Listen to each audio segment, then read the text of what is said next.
I really enjoy it without this utilitarian. There's something so utilitarian and pragmatic about use of these extremely elaborate and beautiful signs for producing sounds. Why would we want to do this? I think it is better to keep it as it is. Music is a large surround. It contains the score, the interpreter, the audience, the ambience, the event, the longer time and cycle of the practice. This goes out to hundreds of years, but it zooms into the moment. And that moment was created by Mark. That's the act of committing something as a composition. Maybe it's not as important to say if this is a composition, but this is much more a kind of musical, social project that unfolded over a year. The work is not within a particular idiom. The work is a relationship of performer to composer. I have a couple different ways that I like to approach graphic or physical pieces. I could look at the details of the piece and see if that's evocative of certain kinds of notes, certain kinds of gestures, certain kinds of rhythms, certain kinds of colors. The difference between playing a graphic score and a traditional score is actually not that huge. When something is written in a lot of complexity and we're coming in and out of each other's texture, it almost doesn't matter in some ways whether it's written down in a note score or in this sort of way, just interpret it and play off of one another. I came in there entirely thinking of it as a musical score, something that had a time element that was going to determine and tell me what to do.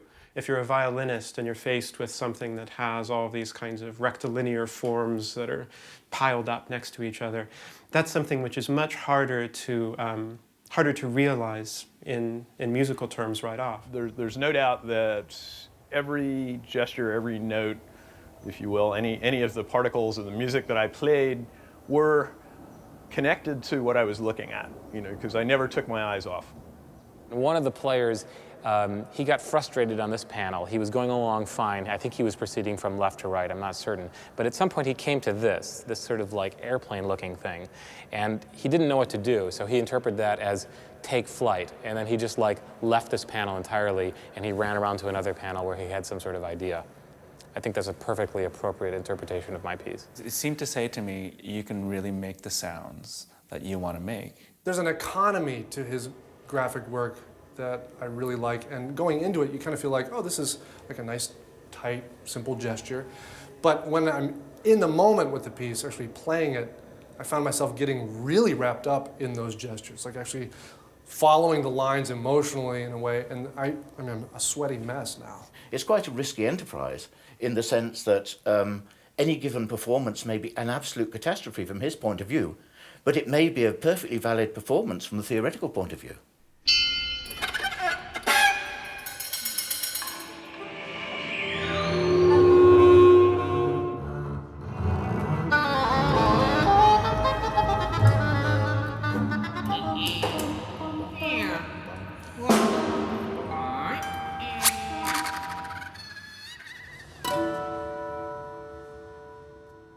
I'm totally grateful to all the performers who have actually interpreted the piece.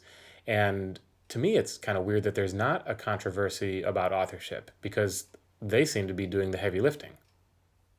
One of the beauties of the project is that each performance of it is unexpected. Visitors arrive into the lobby. Sometimes they come through a doorway and come upon musicians and are surprised. Sometimes they make a trip particularly to see the performance on a given day.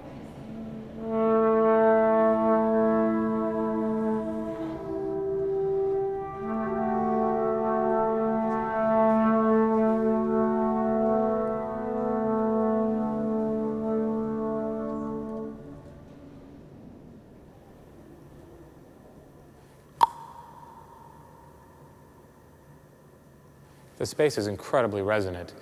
One can listen to the metaphysics of notation on this level. One can go downstairs in the lobby and listen to it.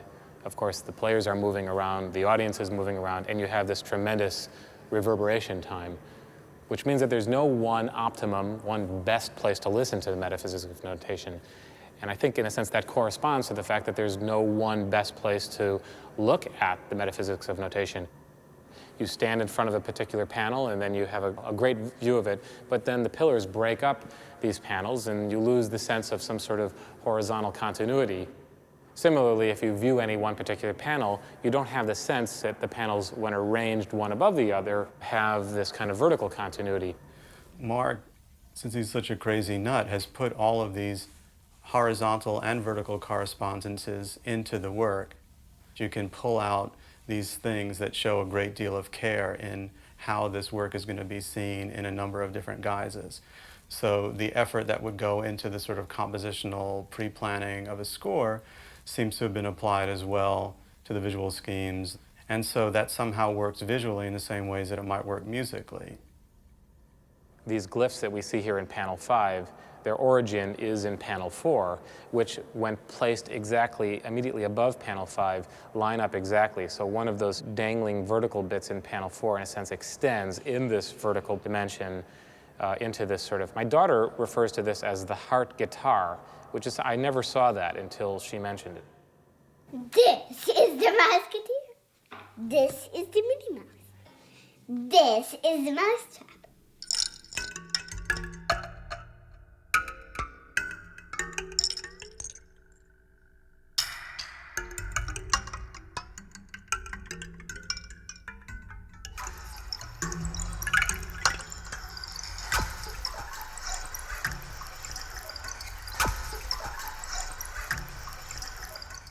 When he's laying down, when he's relaxing, I can see his fingers moving. When he's ready to write, he will be very focused. Different things in the house would inspire him, shapes or images. I remember long rolls of paper being measured out in our kitchen and using Charlotte's bean bags to hold the score down.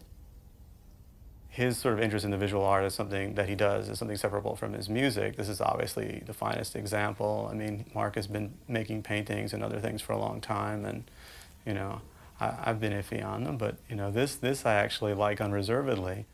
I have seen works of his that are not at all related to music. He has written poetry, which also is treated in a very, very similar way. We should look much more at the background, the continuity of who he is. He creates a polyphony of these different aspects of himself.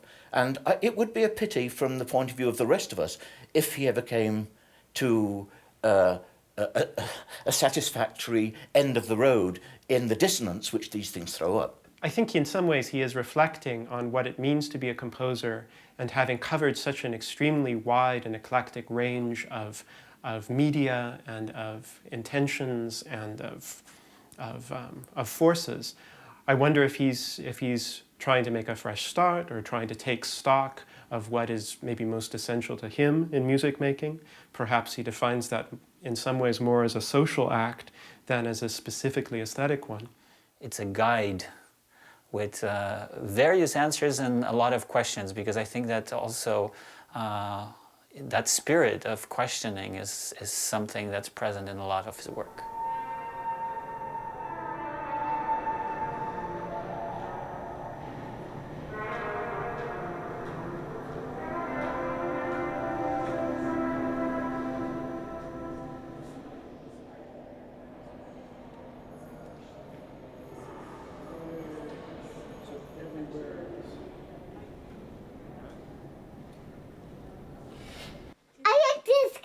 There's lots of fun shapes, but the shapes have lots of cool other shapes in them with holes.